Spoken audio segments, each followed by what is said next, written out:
Ini kayaknya netizen ini yang sekarang sedang happy-happynya ini ya, karena ada efek gemoy dari Prabowo. Nah itu yang akan kita bahas. Fatal, karena apa? Yang diserang itu juga anggota PDI Perjuangan. Ya kalau bahasa mereka masih petugas partai lah. Nah, ya kan? Sama petugas partai kenapa saling serang gitu kan?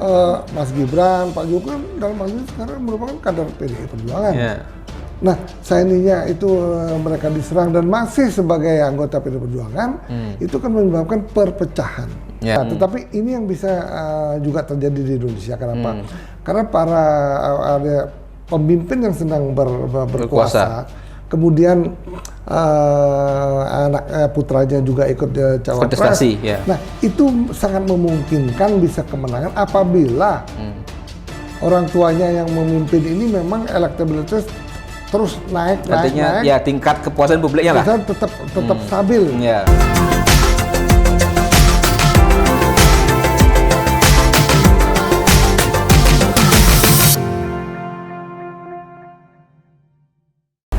Kembali lagi di channel YouTube Mr. Puisi Live di bawah naungan MGP Media. Hari ini kita akan kembali ngobrol-ngobrol santai dengan Mr. Puisi terkait dengan isu-isu politik dan yang lagi viral belakangan ini jelang pemilu 2024. Tapi sebelum itu saya ingatkan jangan lupa subscribe channel YouTube Mr. Puisi Live di bawah naungan MGP Media. Jangan lupa juga like, komen, dan share konten-konten di channel YouTube ini. Selamat siang Mr. Puisi, apa kabar? Ini kita agak lama tidak ngobrol-ngobrol, bincang-bincang santai, banyak hal yang lagi viral belakangan ini Mr. Puisi. Kabar baik. Wah, saya sekarang berhadapan lagi dengan seorang komentator mengenai politik yang kebetulan berlatar belakang wartawan juga di Bali. Kiranya memang harus kita diskusikan baik mengenai politik maupun akses daripada politik yang akan terjadi nantinya, sehingga masyarakat luas itu mendapatkan pencerahan ataupun informasi yang baik. Karena channel Mr. Puisi itu sesungguhnya ingin membuat edukasi, tidak memihak salah satu paslon, kemudian memberikan informasi yang benar, tidak ada hoaxnya. Sehingga apa yang dibicarakan, apa diprogramkan atau dinarasikan oleh para paslon calon presiden tersebut dapat kita serap dan informasikan lagi kepada masyarakat luas, sehingga masyarakat luas itu mampu mencerna dan memilih presiden dan wakil presiden siapa sih yang akan mendapatkan perhatian dari masyarakat luas seluruh Indonesia, sehingga didapatkan seorang presiden yang mampu membuat Indonesia maju ke depan. Gitu. Ya, itu memang menjadi harapan kita bersama Mr. Puisi. Tapi juga di luar hiruk pikuk politik yang semakin hangat, saling serang misalnya di antara kubu satu dengan kubu yang lain. Ini kayaknya netizen ini yang sekarang sedang happy-happynya ini ya, karena ada efek gemoy dari Prabowo. Nah itu yang akan kita bahas sesuai dengan topik dan judul kita hari ini, yaitu gemoy efek bakal menangkan Prabowo di Pilpres ya. Jadi apakah benar gemoy efek ini bisa membuat Prabowo menang dan Prabowo Gibran hadirkan politik riang gembira. Nah, ini lucu ini ya, siapa yang buat ini menarik ya. Ini animasi karakter-karakter lucu bertebaran di media sosial tentang Prabowo Gibran dengan gemoy efeknya, goyang-goyang gemoy ala Prabowo ketika pasca pengundian nomor urut di KPU. Nah ini banyak netizen membuat video TikTok, kemudian partai politik salah satunya PAN bahkan bikin konten bareng Prabowo joget gemoy. Nah ini fenomena apa Mr. Puisi? Gemoy ini membuat dinamika politik kita seolah-olah asik PAN gitu. Nah ini kata-kata gemoy ini memang sangat viral.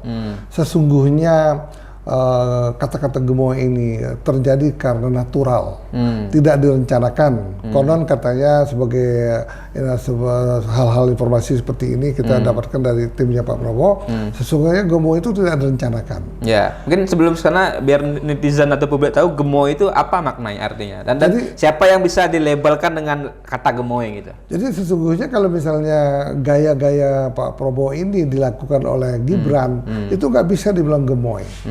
Jadi ini Pak Prabowo ini membuat memang beliau ini adalah cukup tidak gemuk tetapi gempal, tetapi artinya mereka goyang seperti silat. Kan ada keunikan tersendiri goyang itu seperti silat. Kemudian inilah apa yang dilakukan Pak Prabowo tidak sengaja. Jadi terkesannya menggemaskan, lucu gitu ya. Tapi didukung dengan postur fisik gitu ya. Sehingga para netizen itu khususnya bagi wanita-wanita muda itu jadi gemes gitu ya. Gemes, menggemaskan, gemes ya. Sehingga Gemo ini cukup viral karena apa? Karena diviralkan oleh para milenial, wanita, yang laki-laki yang baru tumbuh berkembang, yang sangat mencintai, menggemari teknologi, dalam hal ini media sosial, TikTok khususnya. Sehingga ini yang membuat peluang Bapak Prabowo lebih dikenal lagi, di kalangan anak muda, dicintai, terutama di kalangan anak muda, di mana cawapresnya sendiri juga merupakan masih relatif muda, yang juga melek dengan teknologi. Seperti kita ketahui bahwa program teknologi Teknopark dan lain-lain yang dibuat di Solo itu sangat mendapat perhatian masyarakat luas, terutama masyarakat para pemuda Indonesia. Nah, untuk itu kalau kita tempelkan dengan istilah gemoy ini cukup pas, sehingga istilah inilah yang menguntungkan. Artinya menguntungkan tuh Pak Prabowo tuh lebih dikenal lagi masyarakat luas, sehingga ada kesan Bapak Prabowo itu tidak seperti dulu. Jadi sekarang ini kesan yang ada di masyarakat bahwa walaupun paslon Pak Prabowo Gibran ini diejek ataupun mereka tetap tersenyum, chill, santai lah, cool. Santai. Gitu. Nah, itulah merupakan mendapat simpati dari masyarakat luas, sehingga kalau ada hal-hal yang narasi yang menegangkan itu tidak disukai, menghujat, menegangkan, menilai-nilaikan kurang disukai oleh para publik lah, netizen yang terutama untuk kalangan anak-anak muda. Ya, itu mungkin tadi kita singgung kaitannya dengan kenapa sebenarnya elektabilitas Prabowo semakin naik, tapi elektabilitas Ganjar Mahfud cenderung menurun. Nah, berkaitan dengan konteks kritikan atau konteks serangan-serangan tadi. Nah, tapi yang menarik begini, Mr. Puisi. Kalau saya saya sempat membaca bahwa karakteristik pemilih itu atau secara karakter pemilih secara umum terbagi menjadi dua gitu. Dalam konteks kita bicara konteks gemoy ini ya. Satu ada yang namanya pemilih politikal, satu ada yang namanya pemilih personal secara istilah di ilmu politik. Pemilih yang politikal itu mereka yang cenderung menentukan pilihannya atau belajar mencoba mendalami isu-isu politik yang disampaikan oleh kandidat atau oleh partai politik. Mereka cenderung mengikuti perkembangan politik, paham sedikit tidaknya bagaimana cara politik bekerja. Nah, di kubu yang sebaliknya ada pemilih yang personal, ini mereka tidak aware dengan politik yang esensial, tidak terlalu mengikuti isu politik sebenarnya, mungkin juga tidak terlalu paham bagaimana gagasan kandidat atau capres-cawapres dalam konteks ini, tapi mereka lebih tertarik pada hal-hal yang sifatnya santai tadi, yang sifatnya fun atau yang sifatnya pesan-pesan kampanye yang disampaikan dengan sentuhan teknologi dengan cara yang menarik atau cara yang goyang-goyang, musik yang pop culture lah pada umumnya. Nah, dalam konteks itu bagaimana dengan narasi gemoy ini, apakah dia bisa menyasar dua karakteristik pemilih tadi, apa hanya bisa menyasar pemilih yang lebih personal, artinya yang memang menyukai hal-hal yang lebih sifatnya santai? Ya, dalam hal ini untuk konsep bukan konsep ya, gemoy yang secara natural ya, tiba-tiba dikenal di seluruh Indonesia, yang mana gemoy itu dikategorikan adalah Bapak Prabowo itu sendiri yang menggemaskan. Nah, itulah sebetulnya ini yang banyak disukai oleh personal ya. Tetapi kalau untuk orang-orang yang menjiwai dan mengerti masalah politik di negeri kita, biasanya di kota-kota yang besar dan jumlahnya juga tidak terlalu banyak. Kecil ya. Nah, kemudian kalau gemoy ini bisa masyarakat bisa bahkan sampai ke pusat desa kan, ke ibu-ibu, ke emak-emak menulari dari anak-anak muda melalui TikTok, menulari ke emak-emak, kepala-kepala desa dan lain-lain. Nah, inilah fenomena yang baru, bahwa yang menentukan juga kemenangan daripada seorang presiden nantinya itu adalah hal-hal yang cukup menarik seperti ini, yang mudah diingat oleh masyarakat. Ringan sebenarnya kan, hal yang sederhana, tapi mudah diingat. Ya, kemudian banyak, nah itu sampai ke desa-desa. Sedangkan ke desa-desa itu yang konsep pendidikannya rendah. juga masih Cenderung lah. masih cenderung masih jumlahnya cukup banyak. Ya. Itu juga bisa mendapatkan hiburan Ya. dari konsep ini. Tapi konsep-konsep politik yang terlalu tegas, terlalu serius itu kurang mendapat perhatian. Coba kita contohnya. Coba kita lihat seperti pengajian yang dilakukan oleh seorang ustadz. Itu namanya Gus Miftah. Ya. Coba kalau mereka itu sangat serius dengan menyampaikan petuah-petuah agama, ajaran agama, tidak mendapat sambutan. Bosan lah. Karena dia itu lucu cara menyampaikan seperti pelawak. Nah, itulah mendapat perhatian cukup luas. Ya, membludak kalau nggak salah. Setiap acara Gus Miftah yang hadir membludak. Nah, itu salah satu fenomena negeri yang kita cintai ini sudah stres. Karena perekonomian kita tuh masih masih susah lah. Belum boleh dikatakan yang sudah maju ekonominya. Nah, justru itulah kita harus mencari presiden dan wakil presiden yang mampu membuat program-program yang baik dan mampu menyelesaikan program terbaik, bukan program-program yang muluk-muluk yang tidak mungkin diselesaikan nantinya, sehingga masyarakat hanya mendapat angin surga pada saat pilpres, pada saat menjadi pilpres akhirnya tidak ada apa-apa. Nah, itulah perlu mendapatkan presiden yang mempunyai program, gagasan yang jelas dan pasti bisa dilaksanakan. Itu menurut saya kenapa istilah gemoy ini yang dipredikatkan ke diri Pak Prabowo ini mendapat sambutan sangat luas, sehingga mungkin saja hal ini menyebabkan elektabilitas Pak Prabowo meroket ke atas, kemudian elektabilitas Pak Anies ikut naik ke atas. Karena apa? Karena itulah tadi bahwa saat ini dari kemungkinan mudah-mudahan konsultan dari PDI Perjuangan itu menganalisa kembali. Ya, narasi-narasi yang disampaikan, cara komunikasi yang seolah-olah serangan-serangan yang terlalu frontal, bahkan membabi buta terhadap Presiden Jokowi dan kubu Prabowo juga. Karena apa? Karena ini perlu juga dipelajari ataupun didiskusikan oleh tim PDI Perjuangan, sehingga tidak ada lagi narasi yang menyerang secara fatal. Karena apa? Yang diserang itu juga anggota PDI Perjuangan. Ya, kalau bahasa mereka masih petugas partai lah. Nah, ya kan. Sama petugas partai, kenapa saling serang gitu kan? Mas Gibran, Pak Jokowi dalam hal ini sekarang merupakan kader PDI Perjuangan. Nah, seandainya itu mereka diserang dan masih sebagai anggota PDI Perjuangan, itu kan menyebabkan perpecahan. Itu loh. Nah, itulah yang perlu mungkin dianalisa kembali oleh tim Pak Ganjar, kemudian sehingga dapat memulihkan kembali, sehingga tidak tergerus suaranya masuk ke Pak Prabowo dan masuk juga ke Mas Anies. Ini menarik yang disampaikan oleh Mr. Puisi, dan juga saya kaitkan dengan pernyataan tim kampanye nasional atau TKN Prabowo Gibran.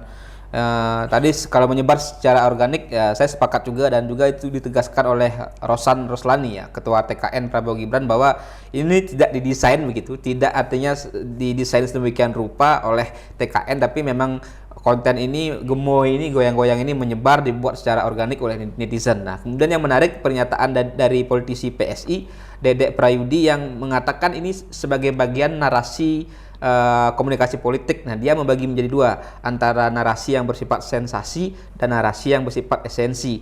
Nah, dikatakan dalam konteks gemoy ini, walaupun tidak dibuat artinya secara grand design, tapi secara organik, itu dianggap bagian sensasi dalam konteks membuat agar anak-anak muda Gen Z ini menoleh atau melirik lah pasangan Prabowo Gibran. Nah, setelah dilirik, mereka baru berikan esensinya, atau dalam konteks ini misalnya visi misinya, program-program, disampaikanlah apa program-program Prabowo Gibran ketika sudah anak-anak muda ini tertarik untuk melirik Prabowo Gibran dengan narasi atau konten-konten gemoy. Nah, bagaimana Mr. Puisi melihat itu? Ya, sebetulnya gimmick awal ini tidak membuat sebuah sensasi. Nah, ketika gemoy ini menjadi terkenal, akhirnya menjadi sebuah sensasi. Karena organik itu sebenarnya kan bukan dibuat-buat. Bukan. Nah, artinya kecuali memang Pak Ganjar juga kan membuat gimmick juga. Ya. Nggak, sebelumnya kalau nggak salah Ganjar kan jogging keliling Indonesia, itu dianggap sebagai gimmick gitu. Ya, tapi kan kurang mendapat perhatian masyarakat luas karena kan yang kalah viral dengan Gemo ini gitu. Kemudian sekarang buat narasi juga yang jadi Hunger Games. Nah, kemudian pakai baju hitam-hitam. Juga tidak terlalu banyak mendapat tanggapan yang serius. Justru di situ ada kesan bahwa sedang berduka. Nah, itu kan cukup kurang menarik. Ya. Sedangkan orang-orang anak-anak muda sekarang maunya yang ceria. Ya, dengan warna biru muda yang digunakan Prabowo Gibran. Sehingga itu yang terjadi. Semua ada gimmick lain yang dibuat oleh Pak Anies Muhaimin, kemudian sarung itu juga kan? Sarung itu juga itu kan direncanakan. Direncanakan dan tidak menarik juga dan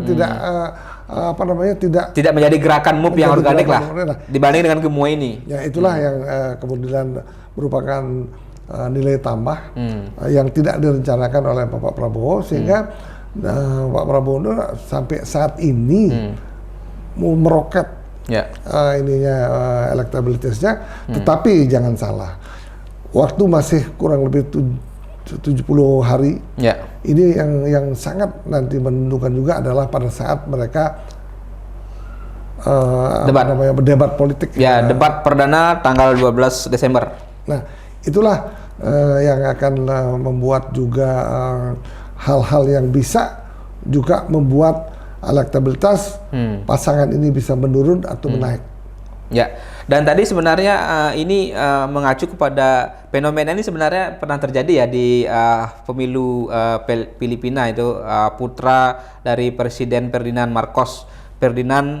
Romualdez Marcos atau yang dikenal dengan Bongbong Marcos. Intinya bagaimana waktu itu dia juga menggunakan kekuatan media sosial, kemudian dengan narasi-narasi kampanye yang cenderung sederhana tapi menarik pemilih, dan juga menariknya ternyata sama-sama menggandeng anak putra presiden aktif sebagai cawapres gitu.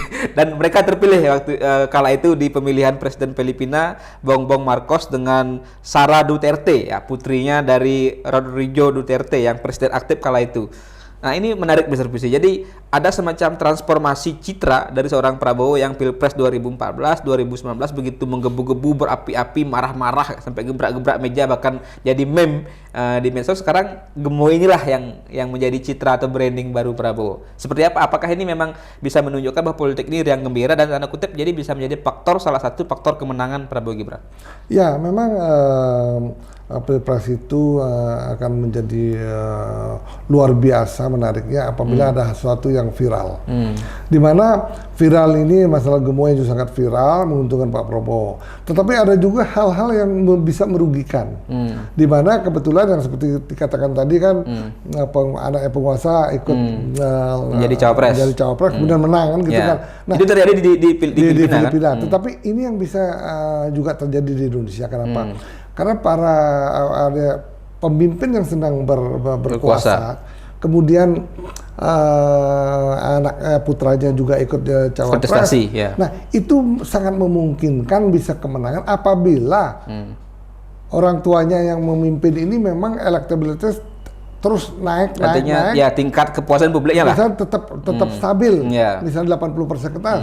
Tapi kalau tingkat kepuasan publik dengan narasi-narasi ataupun hal-hal yang negatif yang dimiliki oleh Pak Presiden Jokowi misalnya, itu bisa menurunkan elektabilitas dalam 3 bulan ini menjadi 40%. Nah, itu pasti akan merugikan. Itu sulit untuk dibenarkan oleh Pak Prabowo. Tetapi kalau narasinya ataupun kenyataannya bahwa masyarakat itu mengakui bahwa apa yang telah dibangun, apa yang telah dilaksanakan Pak Jokowi itu selama 9 tahun itu sangat luar biasa hebatnya, dan ingin juga membuat pemerataan di negeri yang kita cintai ini dengan membuat IKN di Kalimantan.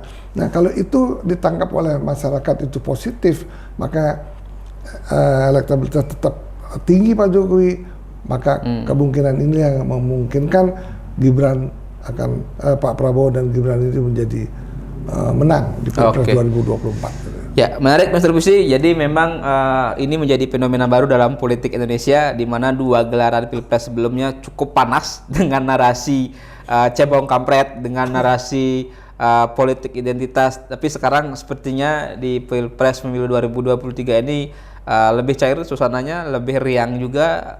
Mungkin juga karena ada faktor 3 capres, tapi juga faktor narasi-narasi yang disampaikan oleh tim kampanye ataupun narasi yang secara organik dibuat oleh netizen yang ingin memang larut dalam politik riang gembira. Oke, terima kasih Mr. Puisi, cukup menarik. Nanti kita sambung melanjutkan dengan isu yang lainnya. Tapi sebelum saya akhiri, saya ingatkan untuk jangan lupa subscribe channel YouTube Mr. Puisi Live di bawah naungan MGP Media. Jangan lupa juga like, komen, dan share konten-konten di channel YouTube ini. Terima kasih.